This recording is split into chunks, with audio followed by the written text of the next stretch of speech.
Chennai Silks. அனைவருக்கும் வணக்கம். நான் நந்தினி. இந்திய கடற்படைக்கு பலம் சேர்க்கும் INS சரிதாமன். ககன்யான் திட்டத்தில் இந்தியாவோட அடுத்த மைல்கல். ஈரான் விஷயத்தில் அமெரிக்காவையே அதனுடைய நட்பு நாடுகள் கலட்டி விட்டுருக்காங்க. இதனால் ட்ரம்ப் ஒரு மிகப்பெரிய ஏமாற்றத்தில் இருக்கார். வங்கதேசத்தில் புதிய ஆட்சி அமைஞ்சதுமே நம்ம இந்தியாவுக்கு ஒரு அதிர்ச்சியான விஷயம் வந்திருக்கு. அது என்ன? இந்த பதிவில் விரிவாக பார்க்கலாம். முதலில் INS சரிதாமன். இந்தியாவோட கடற்படைக்கு பலம் சேர்க்கக்கூடிய 3வது அணுசக்தி நீர்மூழ்கி கப்பல் INS சரிதாமன் சீக்கிரமாகவே நம்ம இந்திய கடற்படையில் இணைக்கப்பட இருக்கு. ஏப்ரல் மே மாதங்களில் இது சர்வீஸ்க்கு வரப்போகுதுன்னு சொல்லியிருக்காங்க. நம்ம இந்திய கடற்படையை எடுத்துக்கிட்டோம் அப்படின்னா நம்ம இந்தியன் நேவியில் தற்போது 17 சப்மரைன்ஸ் செயல்பாட்டில் இருந்துக்கிட்டு இருக்கு. இதில் 16 நீர்மூழ்கி கப்பல்கள் டீசல் மற்றும் மின்சாரத்தில் இயங்கக்கூடியது. அந்த மீதம் இருக்கிற ஒன்று என்னென்னா INS அரிஹந்த். இது ஒரு அணுசக்தி நீர்மூழ்கி கப்பல். இதில் இருக்கிறது தான் INS அரிஹாட். அதுவும் ஒரு அணுசக்தி நீர்மூழ்கி கப்பல் தான். இதனுடைய வரிசையில் 3வதாக தான் INS சரிதாமன் இணைஞ்சிருக்கு. இது எல்லாமே SSBN அப்படின்னு சொல்கிறாங்க. அதாவது ஷிப் சப்மெர்சிபிள் பெலிஸ்டிக் நியூக்ளியர் அப்படிங்கிறதுடைய சுருக்கம் தான் SSBN அப்படிங்கிறது. ஆக மொத்தம் 3. INS அரிஹண்ட், அது 2016ஆம் ஆண்டு கமிஷன் பண்ணாங்க. அதுக்கப்புறமா INS அரிஹாட், அது 2024. இதற்கு அடுத்ததாக தான் சர்வீஸ்குள்ளே என்டர் ஆக போகுது INS சரிதாமன். இதுக்கான ஸ்ட்ரீட் ட்ரையல்ஸ் எல்லாம் வெற்றிகரமாக முடிஞ்சிருச்சு. ஆக இந்த 3மே SSBNல தான் வருது. இந்திய கடற்படையில் 3 கப்பல்களாக எண்ணிக்கை அதிகமாக போகுது. இந்த INS சரிதாமனை பொறுத்த வரைக்கும் சுமார் 700 டன் எடை கொண்டது. முன்பு இருக்கிற 2 கப்பல்களை கம்பேர் பண்ணும்போது இது பெருசு. அணு ரியாக்டர் மூலமாக இயங்குது அப்படிங்கிறதுனால எரிபொருள் நிரப்ப வேண்டிய அவசியம் கிடையாது. பல மாதங்கள் நீருக்குள்ளேயே மறைந்து இருக்கக்கூடிய ஒன்று. அதனால் எளிமையாக அதை கண்டுபிடிக்க முடியாது. ரொம்ப நாளுக்கு கடலுக்குள்ளேயே மறைந்து அதனுடைய ஆப்ரேஷன்ஸை செய்யக்கூடியது. பொதுவாகவே இந்த SSBN நீர்மூழ்கி கப்பல்களை கடலுக்குள்ளே இருக்கும்போது கண்டுபிடிக்கிறது ரொம்பவே கடினம். காரணம் அதனுடைய ஸ்டெல்த் டெக்னாலஜி.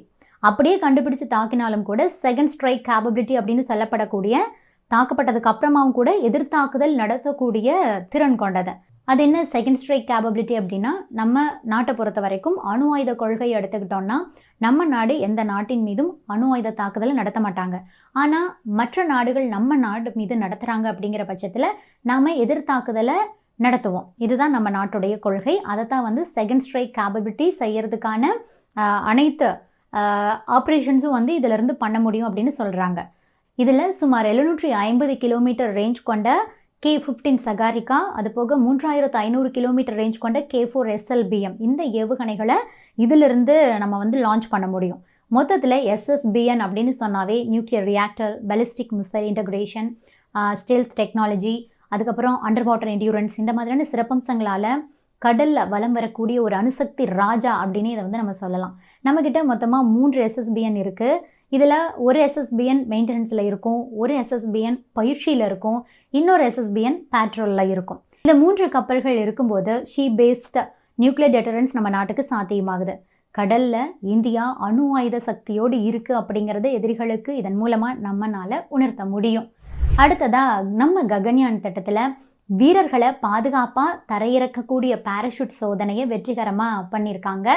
மனிதர்களை விண்வெளிக்கு அழைத்து செல்லக்கூடிய அந்த ககன்யான் திட்டம் நம்ம இஸ்ரோவுடைய ஒரு கனவு திட்டமாகவே இருக்குது.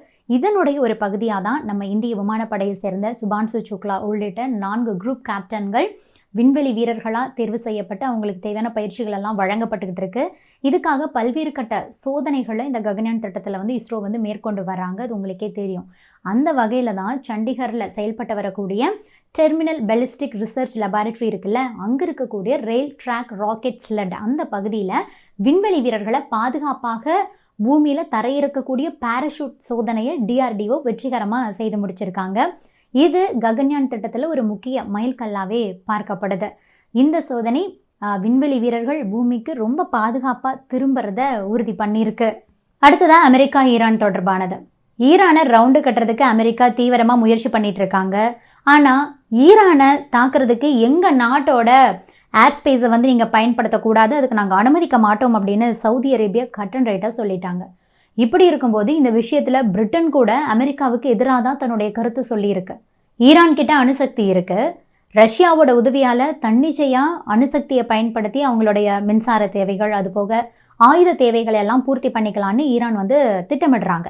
இது அமெரிக்காவுக்கு பிடிக்கல. அமெரிக்கா இதற்கு கடுமையாக எதிர்ப்பு தெரிவிச்சுட்டே இருக்காங்க.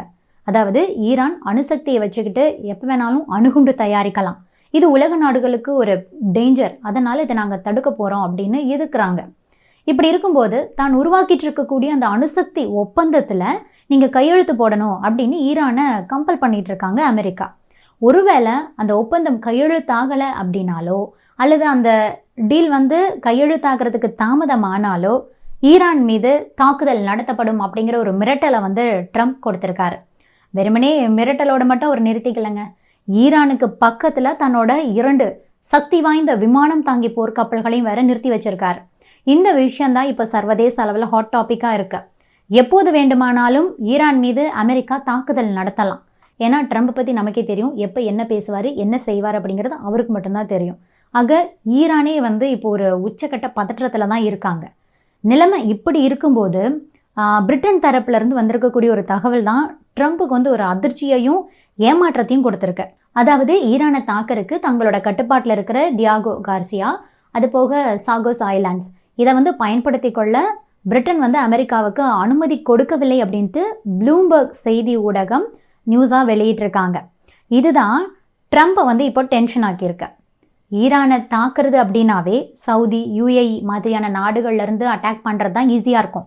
ஆனால் பதிலுக்கு ஈரானும் ரொம்ப ஈஸியாக இந்த நாடுகள் மீது தாக்குதலை நடத்துவாங்க. அதனால் பாதுகாப்பான ஒரு இடத்தை இப்போ அமெரிக்கா தேடிக்கிட்டு இருந்தது. அப்படியான இடம்தான் இந்த டியாகோ கார்சியா அப்படிங்கிற இடம். அதுபோக சாகோஸ் தீவுகள். இந்திய பெருங்கடலில் அந்தமானுக்கு கீழே இந்த தீவுகள் இருக்குது.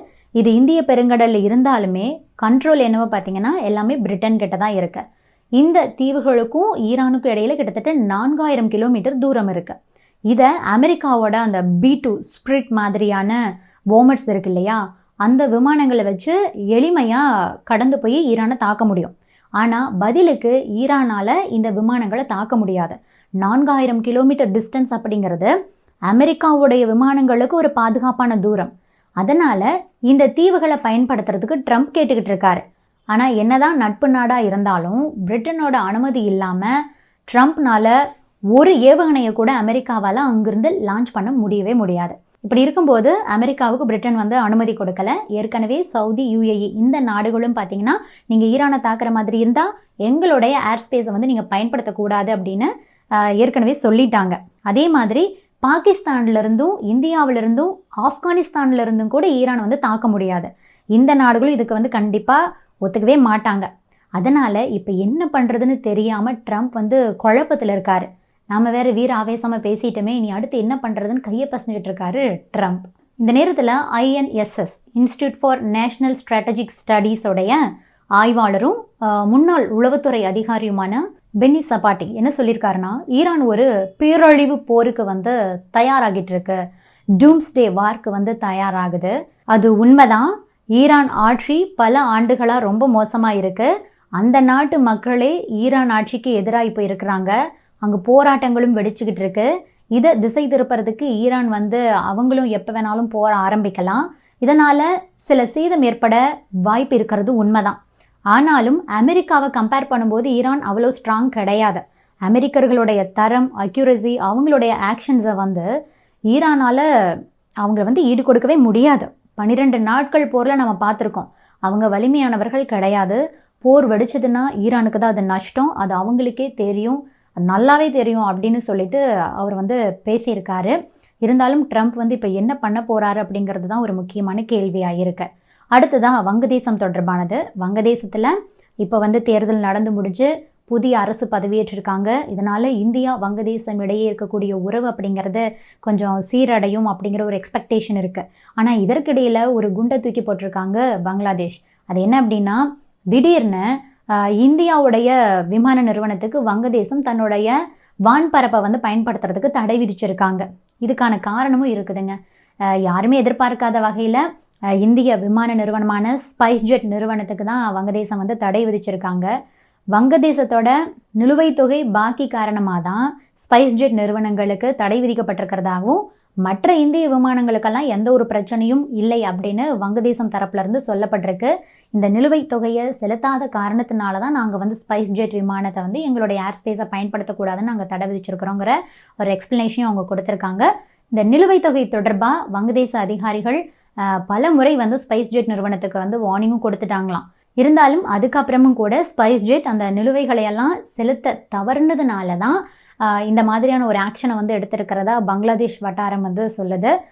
இந்த சிக்கலை சீக்கிரமாக தீர்க்கிறதுக்கு தற்போது நடவடிக்கை எடுத்துக்கிட்டு இருக்கிறதாகவும், நிலுவைகளை செலுத்தி ஆப்ரேஷன்ஸை விரைவிலேயே நாங்கள் மீட்டெடுப்போம், அதுக்காக முயற்சிகளை நாங்கள் பண்ணிக்கிட்டு இருக்கோம் அப்படின்னு ஸ்பைஸ் ஜெட் நிறுவனம் தரப்பில் சொல்லப்பட்டிருக்கு. ஆனாலும் கூட வங்கதேசம் இந்தியா இடையிலான உறவு அப்படிங்கிறது இப்போதைக்கு சுமூகமாக தான் இருக்குது. ஏன்னா இப்போது தேர்ந்தெடுக்கப்பட்டிருக்கிற தாரிக் ரஹ்மான் நம்ம இந்தியாவோடு ஒரு நல்ல உறவை தான் விரும்புகிறாரு. அவருடைய பேட்டிகள்லேயே அது நமக்கு தெரிய வருது. அடுத்தடுத்து அவருடைய நடவடிக்கைகள் என்னவா இருக்கும் அப்படிங்கிறத நாம் பொறுத்திருந்து பார்க்கலாம். இது பற்றி நீங்கள் என்ன நினைக்கிறீங்க? உங்களுடைய கருத்துக்களையும் பதிவு பண்ணுங்க. Subscribe to One India and never miss an update.